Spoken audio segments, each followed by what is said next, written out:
We are live now. Good afternoon, everyone. On behalf of the Red Brick Summit 2020, we welcome you all to the TRBS Speaker Series. This year, TRBS has gone virtual, and we are extremely honored to host Mr. Sanjeev Bikhchandani. Sir is an alum of IIM and the founder of Info Edge India Ltd, the company that owns Naukri.com. He is an active contributor to the entrepreneurship ecosystem as well. He has served as the president of the Delhi chapter of the Indus Entrepreneurs and as a member of the Global Board of Trustees of TIE. He has served as the chair of the Internet Council of NASSCOM. He is a member of the board of the CIIE initiatives at IIM Ahmedabad as well. Apart from this, Sir is also engaged in philanthropy. He is a founding trustee of Ashoka University and a member of the board of Chintan, a not-for-profit organization that works with waste pickers in Delhi. Recently, in 2019, he was honored with the Lifetime Achievement Award in IT given by the Financial Express.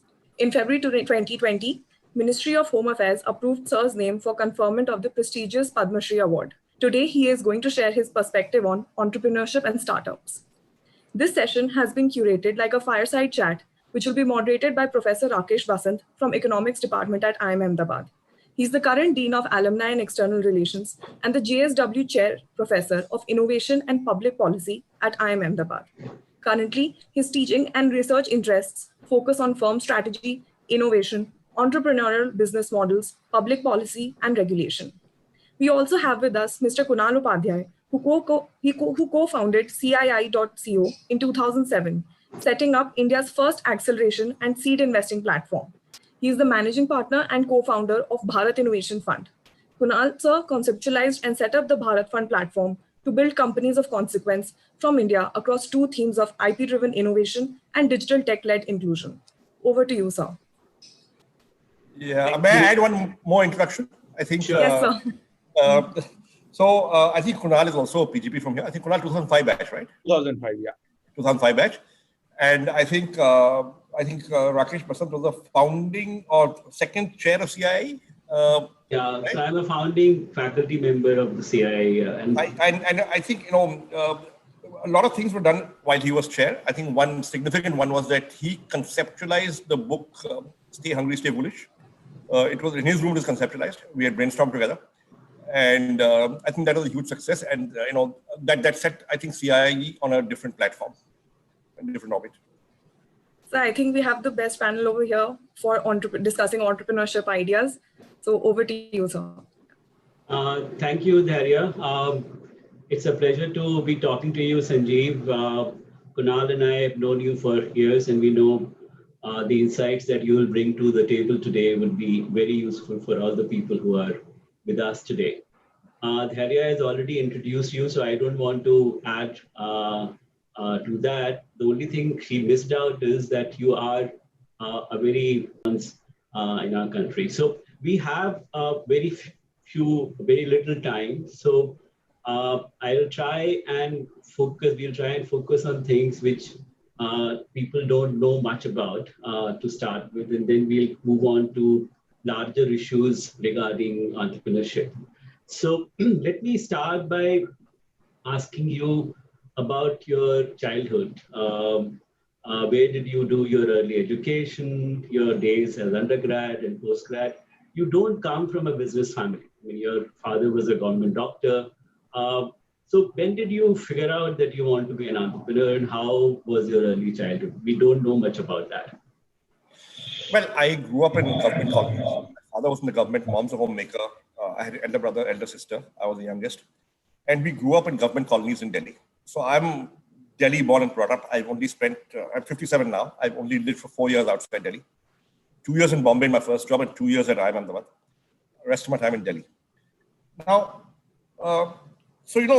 in the 60s and 70s, we weren't brought up to be entrepreneurs. So, it's a typical Indian middle class thing to chase financial security. So, if you are not from a business family, but, you are middle class, which means your father or your mother or both of them are in a steady job in this, often in the government, then essentially you're brought up to be risk averse and say, listen, just study hard,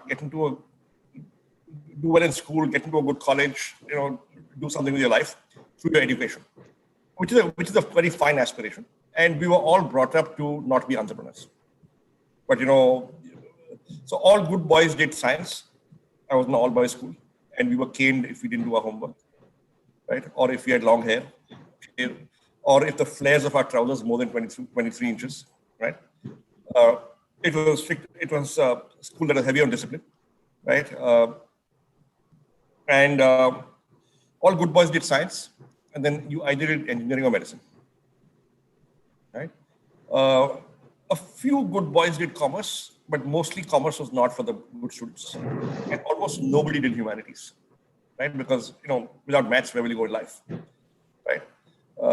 So, the people who couldn't get in elsewhere did humanities, right?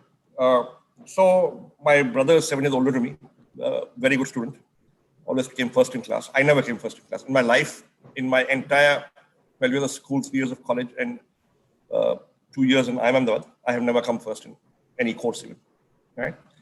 Even in IIM, I did not top a single course, right? Although I did well, reasonably well, all right academically, but I was not at the top. So he went to IIT,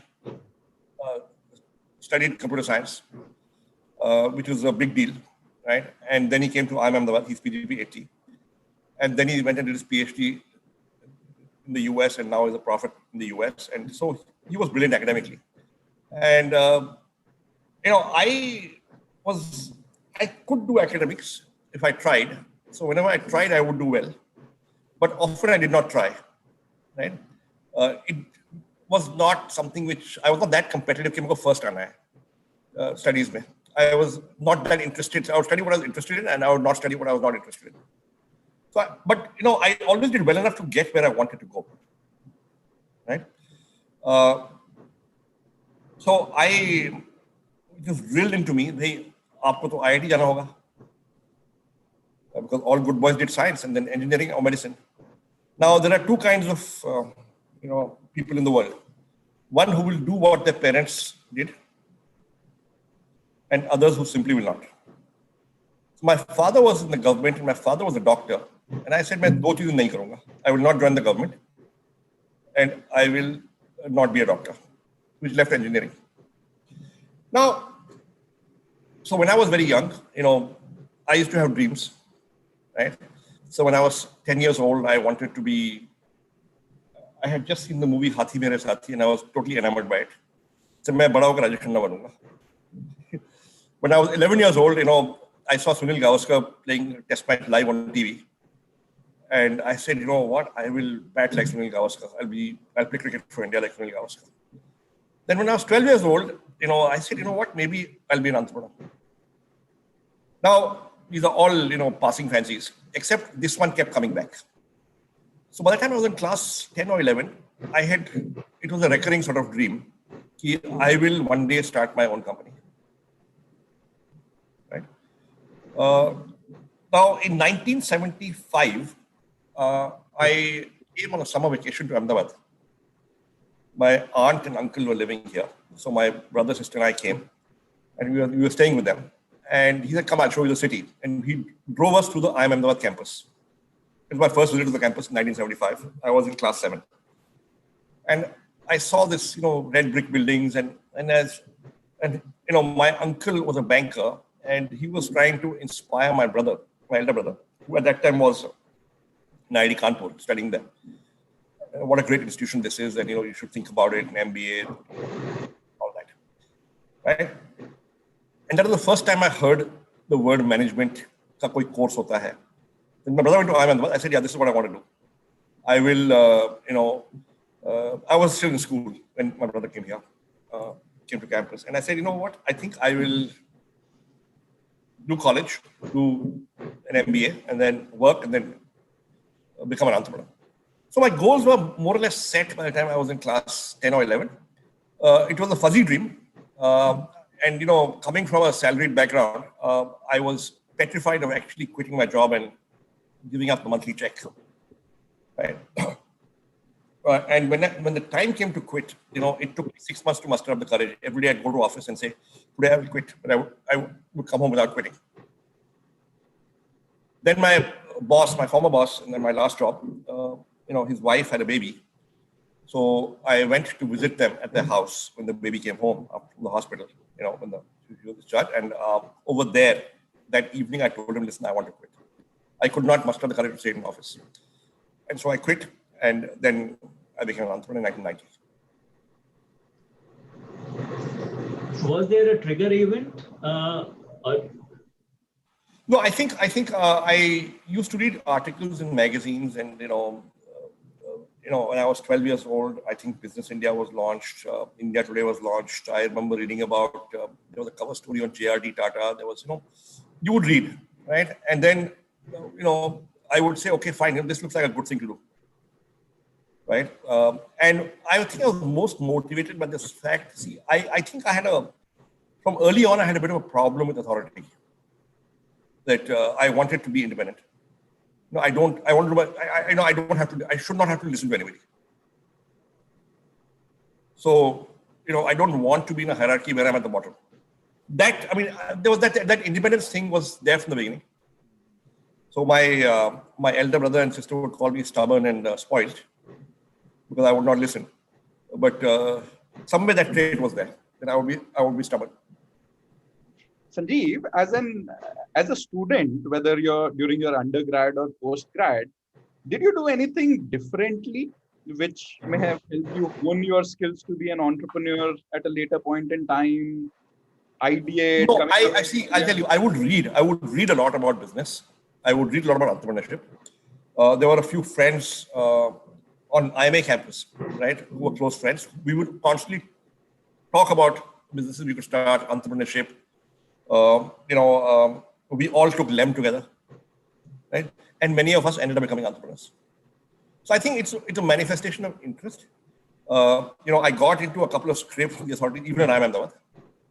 So clearly that, the desire to be independent, was always there. And Sanjeev, I managed to almost get chucked out of the institute in second year, third term. Oh, really? Tell us more about that. It's a long story. So legal aspects of business, compulsory course was being taught in second year, third term, right? There were two sections, right? And the sections were divided in alphabetical order of name. There were two different profs. Right, and I won't name them, but there were two different profs, both were visiting faculty, both practicing lawyers. And when the results came, there were 23 Ds in the whole batch, of which 21 out of 23 were in my section. The question paper was the same. It was one final exam, I think, right?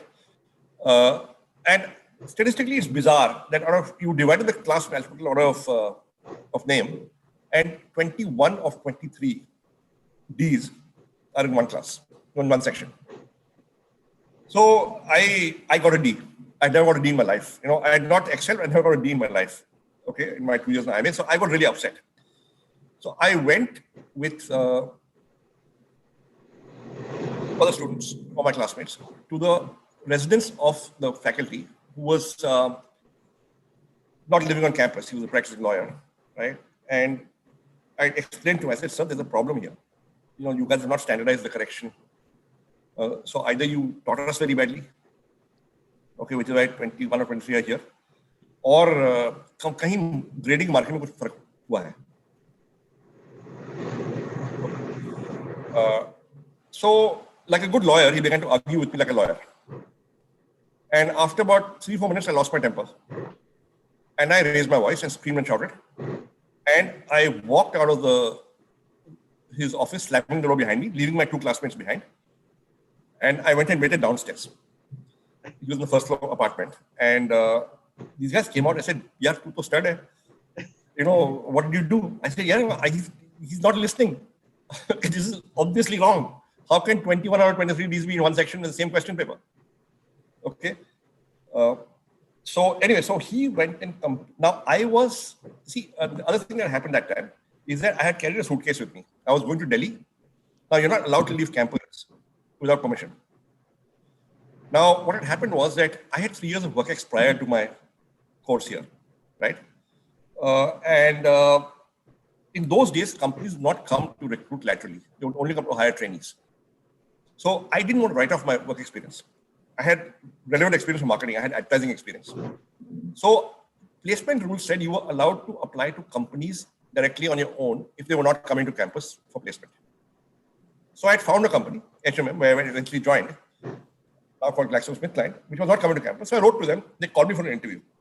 So from straight away from the prof's house, I went to Delhi. So I vanished from campus for 3 days without permission.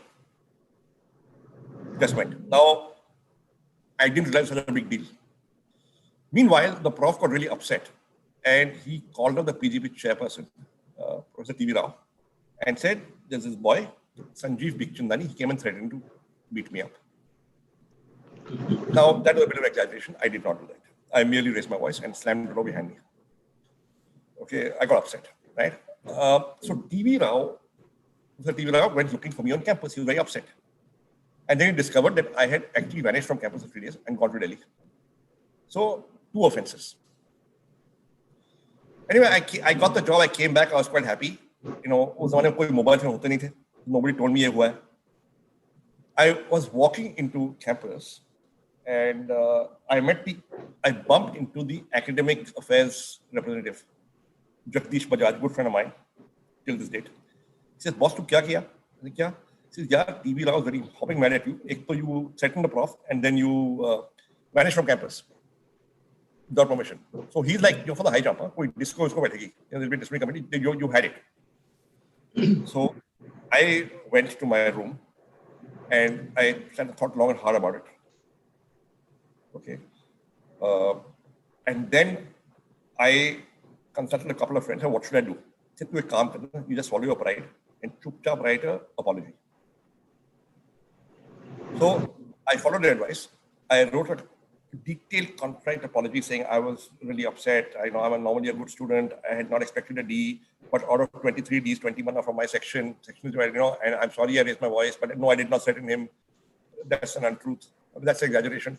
And I'm really sorry. And I would like to give an apology. And I went to meet Professor TV Rao. Now, TV Rao had not connected my name and face, right? And I had done very well in his courses in the first year. So he knew me well. He says, you threatened. That's not threatened. So I'm very shocked and surprised. How can you do this? I said, no, sir, I'd like to apologize. And I produced a written apology. He said, good boy, good boy. Now I will call up the prof and handle it. And so I got off the hook on that one. And they said, you can't go out of campus again, but I'll forgive you this time. I said, sir, placement, job had to do, forgot, to take permission. And so I was forgiven. And everybody got a grade increase. Because statistically, it was right. 21 out of 23. It's not possible. So I moved from D plus to C minus. You've been a maverick. Yeah, so you've been the maverick right from the beginning. Maverick, but I just spoke my mind, that's all. High risk, high reward. So this is a story I've not told too many people, although some people in my batch might remember it. So on the personal front, we want to talk about 2 other things. One is the work-life balance. What does your family think about your achievements, your kids, and so on? And the other question is a larger question, but do you see any difference between being entrepreneurial and being an entrepreneur? So on a personal front, if you have to pick up a person to hire in your company, you would pick up a failed entrepreneur, or you would pick up a person who was entrepreneurial in an established company earlier. So quick response. No, I think to be entrepreneurial, it means taking initiative and doing it on your own, right? Without being told what to do. So a good, effective manager follows a brief. An entrepreneur or an entrepreneurial person and will create the brief and then follow it. So the difference between following a brief and creating a brief and then following it is what I think makes the difference. Second is as an entrepreneur, as opposed to being an entrepreneur person in a large company, as an entrepreneur, you are exposed to perhaps greater personal, social, and financial risk. In a large company, तनख्वाह guaranteed है, तो वो दिमाग में नहीं होता है. Second, as an entrepreneur, you have more of a 360-degree view of the business. भाई लोगों को hire भी करना है, आपको sale भी करनी है, produce भी करना है, coding भी करनी है, admin भी करना है, compliance भी करनी है, tax भी भरना है, CA को भी brief करना है, right? और महीने के end में तनख्वाह भी देनी है, और कहाँ से आएगी वो, right? So an entrepreneur is very often required to be more entrepreneurial than the most entrepreneurial business managers. But an entrepreneur may or may not have the same resources that an entrepreneur manager may have in a larger organization. And therefore, he will perhaps do things on a smaller canvas initially, because he doesn't have the resources of a large canvas. But I'll tell you one thing, what a bootstrapping entrepreneur gets schooled in very fast is comprehension and understanding of risk. As an entrepreneurial manager, you don't have to do that. You're not necessarily made to do that. Because risk आपकी नहीं होती है. वो company की होती है, company, larger company is profitable, अगर 1-2 crore loss भी होगा, ठीक है. But for a bootstrapping entrepreneur, a rupee lost is a rupee out of his pocket. Maybe he can't make payroll. And what distinguishes very good and successful entrepreneurs over a long period of time is not, from not so successful one, is not energy, is not hard work, is not 18 hours a day, being at it, is not, making a good pitch. वो सब सबको करना पड़ता है. It is comprehension of risk. So entrepreneurs don't just spot opportunities, take a risk. They must first understand the risk if they want to succeed. And my thoughts and observations whenever I look at a business is, यार इसमें risk क्या है पहले ये समझो. So I always discuss risk before I discuss return. कभी-कभी लोग डरपोक बोलते हैं, maybe they're right. But I always look at risk before I look at return. And a lot of the entrepreneurial talk, literature, conversation is around spotting opportunities and taking and chasing them. Right? And risk is dismissed as, hey, entrepreneurs are risk takers. And nobody goes deeper into risk and dissects risk.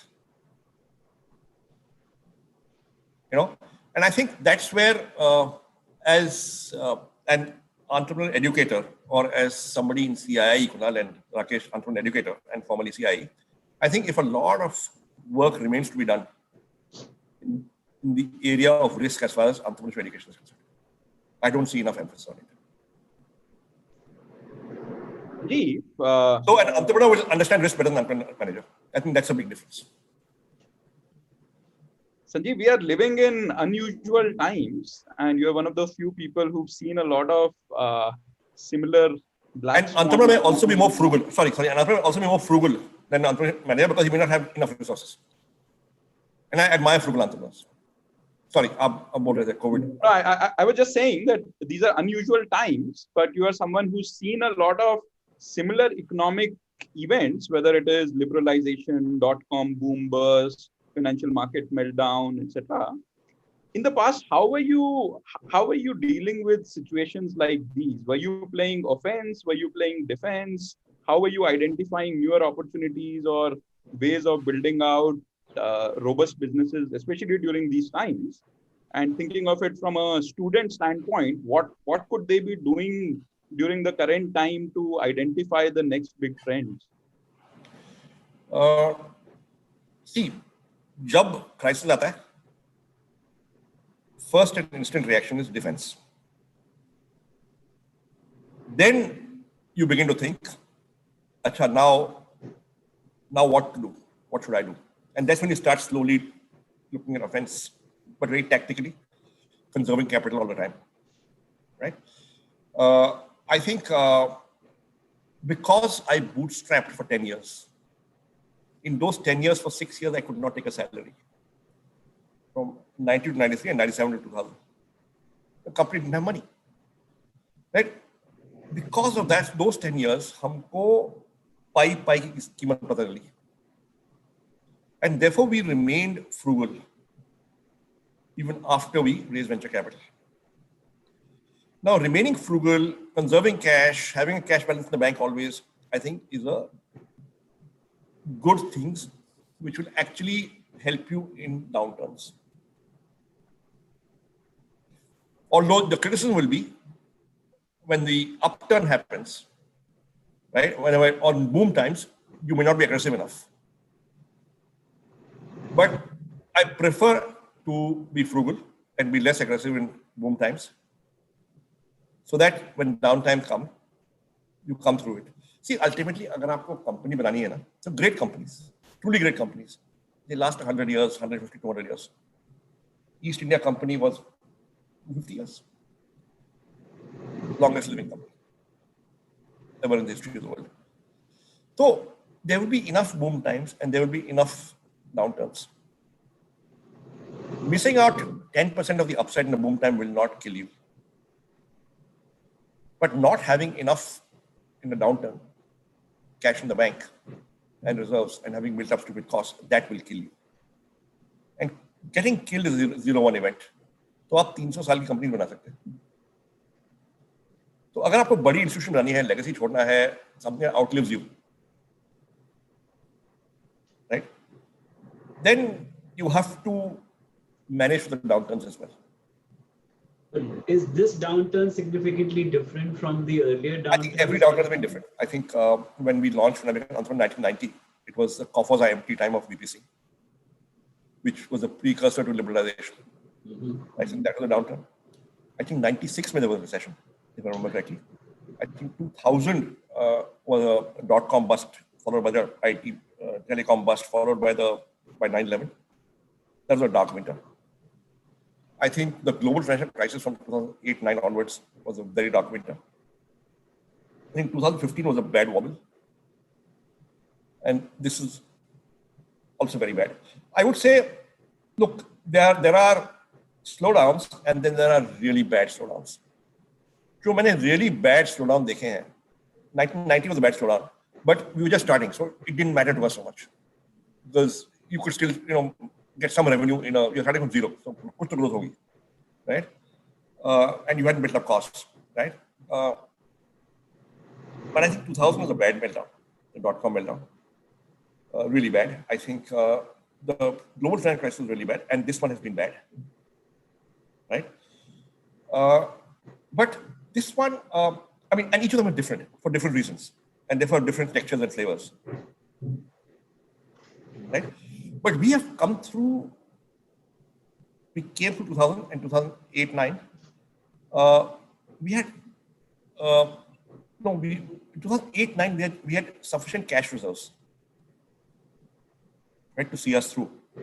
So I remember there were 2 quarters in a row in 2009 where we had minus 26% billing growth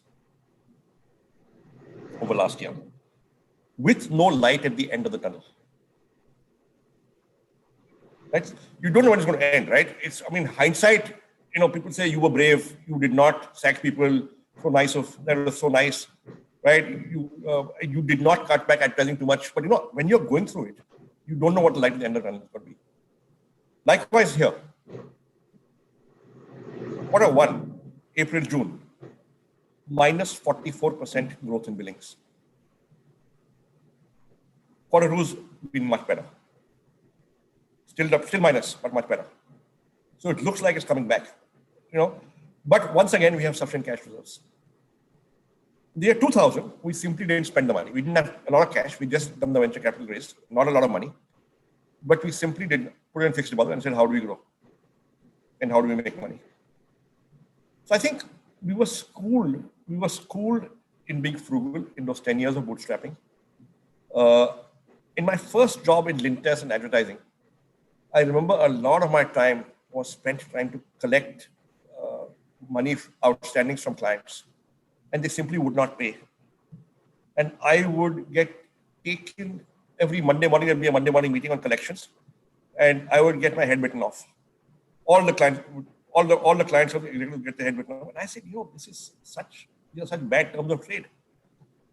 We have got 45 days credit from the media. And so we give 30 days credit to the clients, and they don't pay us for 90 days. And it's so wrong.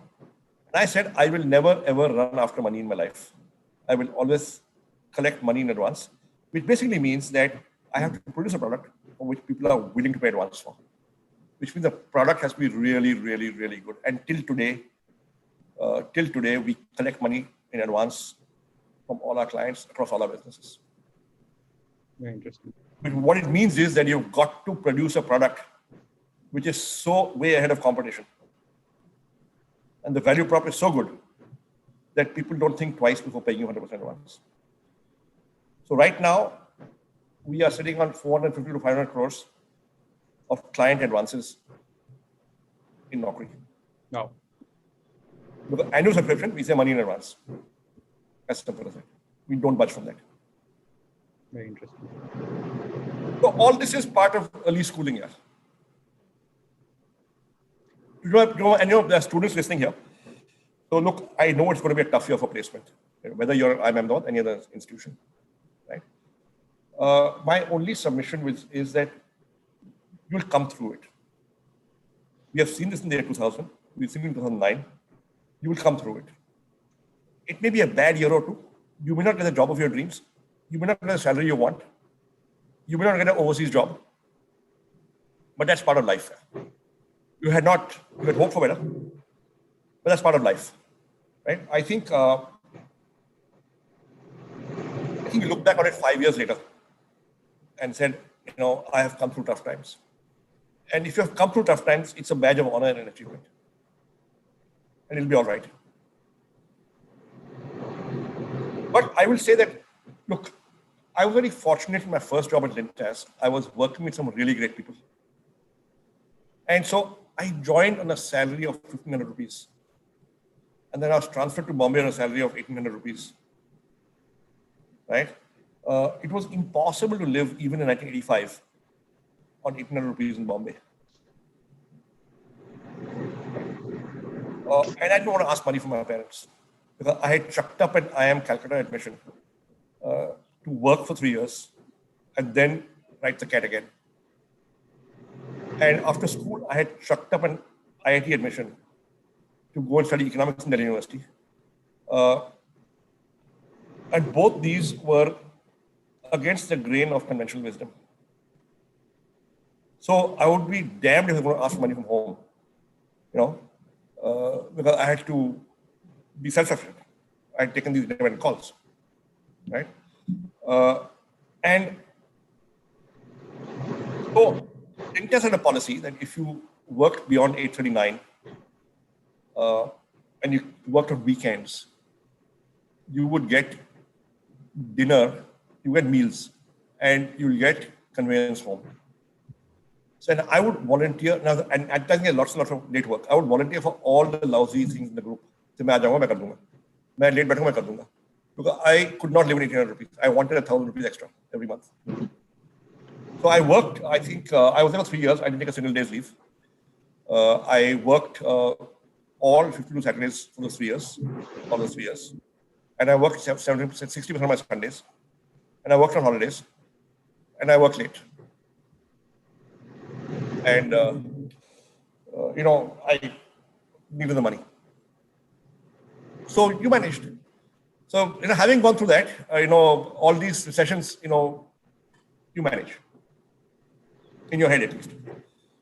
Sanjeev, is this a good time for people? So therefore, sorry, let me complete that thought. So therefore, I learned at the feet of very great people at Lintas. A consumer understanding, a consumer focus, dealing with people, working hard. My work ethic entirely changed when I was in Lintas. I was no longer, I would no longer want to get by, right? I began to really work hard.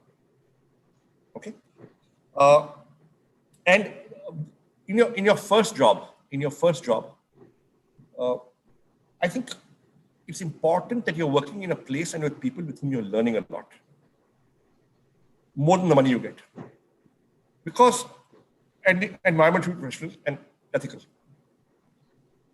Because just as a child picks up, the most learning in the first 3 or 4 years of his or her life, as a professional,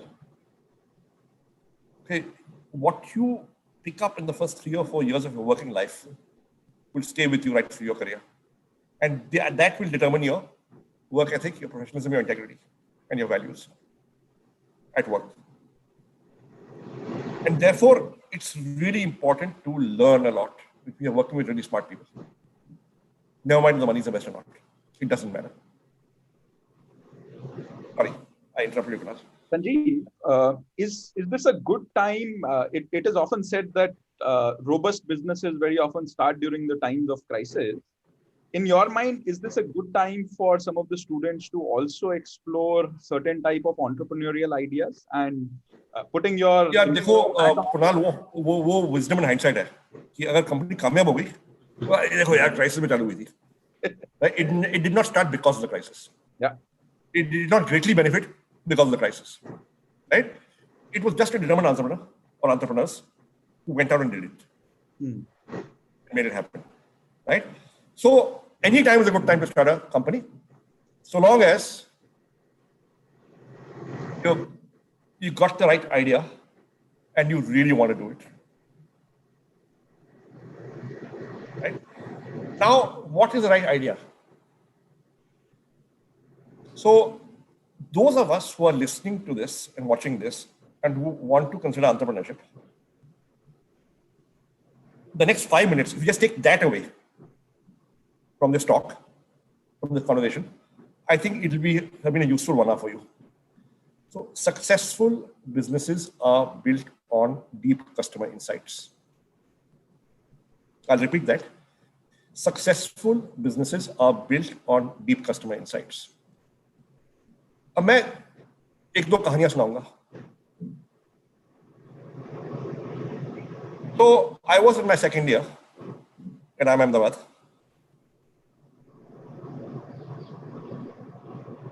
And I came back from Delhi with my job in my back pocket. I have told you the story of that. And I went to the placement chair and I said, Professor Srinivas Rao, and I went and told her, sir, I am dropping out of placement because I have got my job. She said, oh, I hope you haven't broken any rules. I said, no.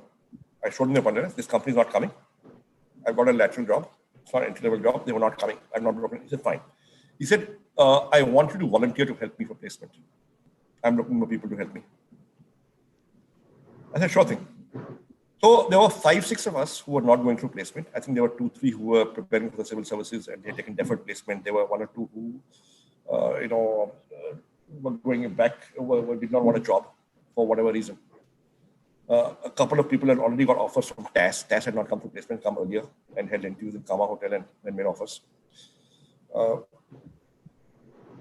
Over HSBC. So हम 5-6 लोग थे who were volunteering for help in placement. हमारा काम क्या था? We were concierge.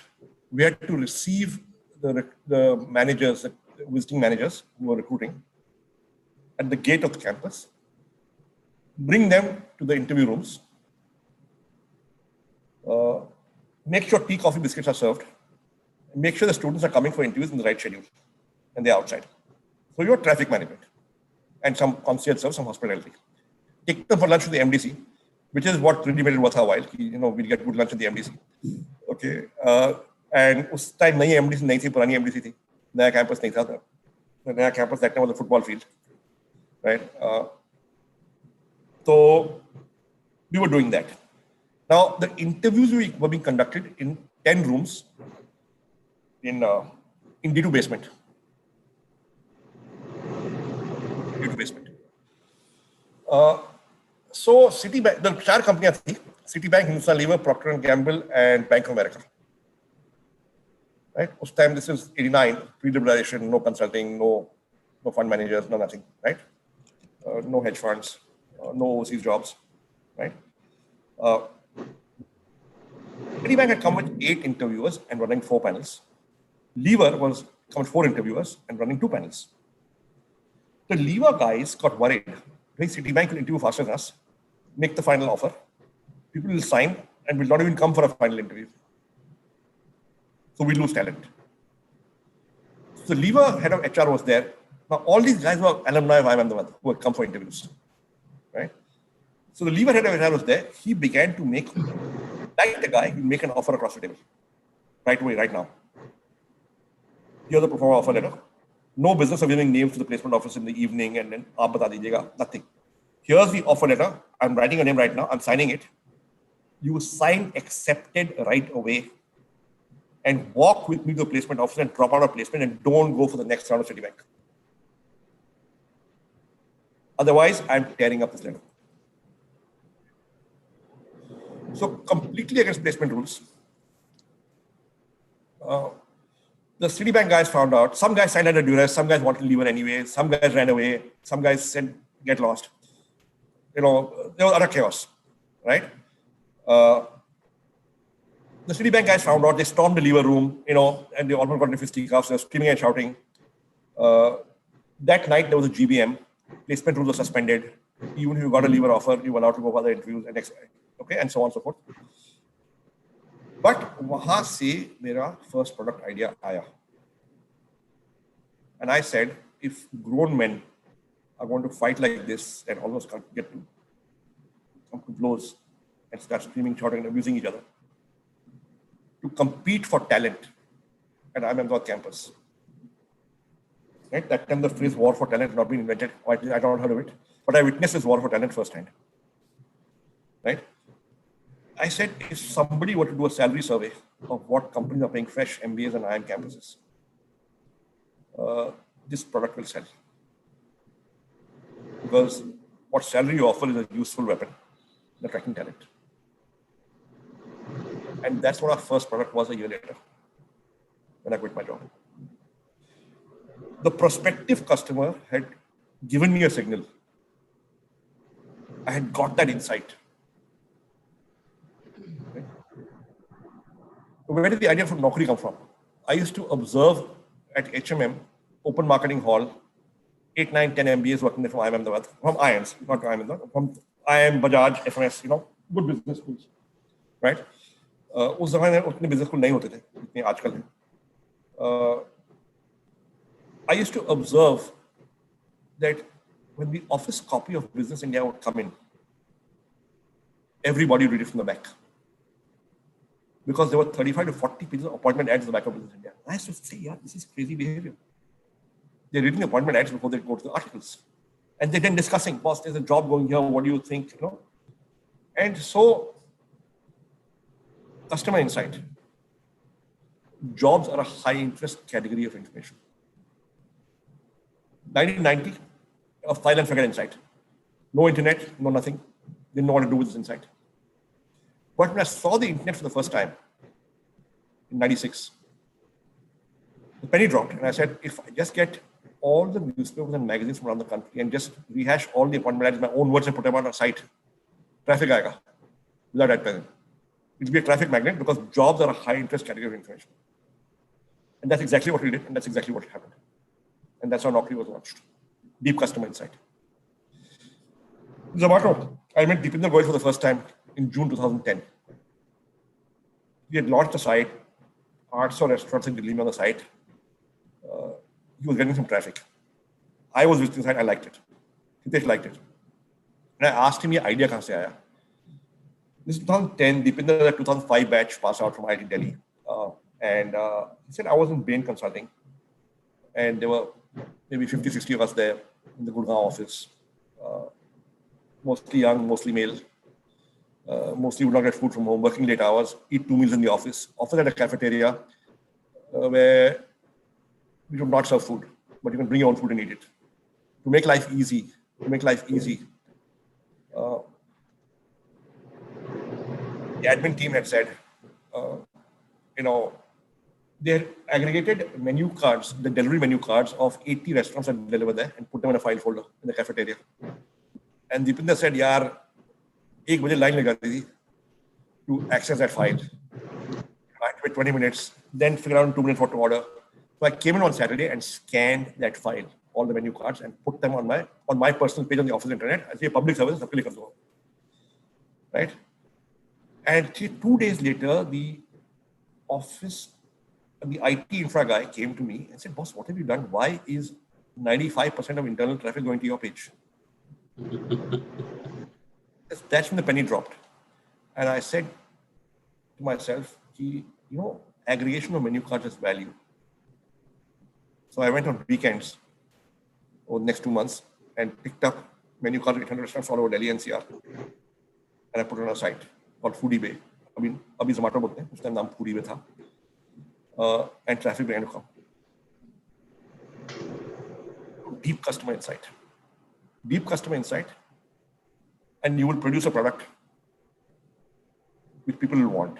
And if people want a product, you don't have to sell, they will buy. And that's half the battle. You're on your own success. This is very interesting, but we want to take a couple of questions from the audience. Yeah, I'm sorry. I'm sorry. I talk too much. No. I mean, they're extremely, I don't want to stop you, but I mean, so I would ask the person who's scanning the questions to pick 2 and ask Sanjeev. Yeah, thank you, sir. The first question we have got is from Mukul. Well, the Info Edge IPO was a breakthrough for Indian tech. Now, with new curbs on investment from neighboring countries, do you think domestic listing of IT firms will rise? Or is there scope for some regulatory changes before that happens? Well, actually, there are 2, 3, 4 developments happening as we speak, right? Restriction is largely, on Nepal se investment to aati nahi hai, right? Investment China se aati hai. So it's largely about Chinese investment, right? So look, we were doing a Chinese investment 10 years ago. We'll continue to do the Chinese investment should there be restrictions going forward, and it's all right. I think sovereign interests must be above individual company interests, and we will live with that, and we will cheerfully live with that, right? As far as listing is concerned, until 2005, Indian companies could list overseas. The restriction came in June 2005 when we were contemplating our IPO, and we were choosing between India and overseas. When this restriction came in June 2005 and a decision was taken for us, we were quite happy to list in India. So Indian markets do give good valuation, do give listing opportunities. Yes, there are regulations, but there are regulations in the US as well. Right? Having said that, the government is contemplating allowing overseas listing. The government, there's this new thing called SPAC, which people are evaluating SPACs, right? And people have also flipped overseas in the past.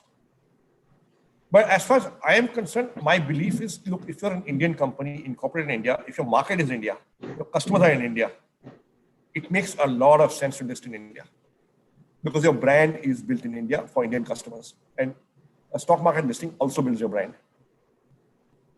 right? Also, the other risk you run is, look, if you're a mid-cap, small-cap Indian company trying to list overseas, trying to list in the US, there's a reasonable probability that you will become an orphan stock and not be covered by research after 2 years or 3 years. And it has happened to other companies, and I won't name them here. It has happened to other companies, tech companies, which are listed in the US. Nobody covers them. So if nobody covers you, then you lose investor interest. But today, Info Edge is covered by between 20 and 30 banks and brokers by research. We are a very well-researched company. And we would not have been this well-researched if we had been listed in the US. Basically, the bankers will take you public, will cover you for 2-3 years. They might stop covering you if you have not delivered. Great market cap. And what is great market cap for the US is very different from what is great market cap for India. So today we are roughly a $6 billion market cap company. We are on the verge of being called large cap in India. We are small to mid cap in the US. Right? It's a different market. So I would say, look, focus on the consumer, build your business, listing हो जाएगी जब होनी है तो. Maybe one more question. Yes, sir. The last question we'll take is from Shrishti. So you took time to explain for the need to account for risk. Given the current situation, do you see some major consolidation in sectors like financial services and hospitality, which have been most hit by the pandemic? So I'm not an expert on things outside the internet and tech, where I have some knowledge. Even there, I'm not an expert. Look, if the pain is sustained and for longest time, and in some sectors it will be for longest time, there will be consolidation, there will be shutdowns. अब आप restaurant देखिए, right? I spoke to Dipinder 3 or 4 weeks into the lockdown, and I said, "What's happening?" He says, "I said, Hindustan में कितने restaurant हैं?" He said, 5 lakh लगभग. कितने बंद हैं? He said, 4.5 लाख बंद हैं, even though they're allowed to be open, because food service was deemed to be essential. They could not get the supplies, employees could not in office, employees gone back to the villages, वैसे भी customer नहीं आ रहा था. Right? But today, roughly about 70-75% have opened again. Of the remaining 20-25%, some will not open. But there will be shutdowns. Some. There will be, people who will say, "Hey, I can't afford this rent anymore," and they renegotiate rent with landlord. Or landlord ने वो rent कम नहीं किया, they will shift out to a cheaper location. They will move to a cloud kitchen model, because आजकल उतने लोग जा नहीं रहे restaurant dine in. Most of the business currently is home delivery. So look, if the pain is sustained, and right now it looks like, we haven't beaten COVID yet. Cases are still there in all the cities and all over India, and deaths are still happening. It's not the nightmare that we had feared in March and April and May, but it hasn't gone away. So some industries will be impaired, some companies will be impaired, and there will be some consolidation, but it's kind of hard to predict who and where. Thank you. We have to stop now, right? So over to the person. Yeah. So thank you so much, sir, for that extremely insightful session. I would also like to thank Professor Rakesh Vasan and Kunal sir for spurring and moderating the stimulating discussion. One of the most important takeaways from this session was that successful businesses are built on deep customer insights, which sir emphasized upon. And another one was that what distinguishes good entrepreneurs from the rest is their comprehension of risk. I'm sure I speak for everyone present here today that when I say that we were privileged to get to learn so much from this session. We would also like to thank Business Standard, our financial print media partner, for their support.